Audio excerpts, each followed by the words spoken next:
പണ്ട് വർഷങ്ങൾക്ക് മുന്നേ ഒരു സന്ധ്യാസമയത്ത് രാമന്തലിയിലെ ശങ്കരനാരായണ ക്ഷേത്രത്തിൽ നിന്നും സർവജ്ഞ പീഠം കയറിയ നമ്മുടെ ശങ്കരാചാര്യർ കണ്ണൂരിന്റെ കിഴക്കൻ പ്രദേശമായിട്ടുള്ള പുളിങ്ങോത്ത് വഴി തലക്കാവേരിയിലേക്ക് ഒരു യാത്ര പുറപ്പെട്ടു. ഈ യാത്രയിൽ വെച്ചാണ് അലങ്കാരൻ എന്ന പുലയ യുവാവിനെ കാണുന്നത്. ആരാണ് പുലയ യുവാവ് എന്നറിയോ? അതാണ് നമ്മുടെ പൊട്ടൻ തെയ്യം.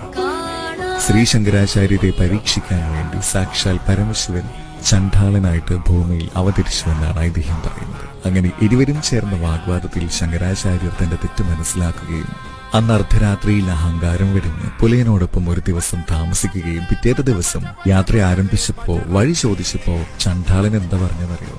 ആറും കടന്ന് അക്കരെ ചെല്ലു, ആനന്ദമുള്ളവനെ കാണാം.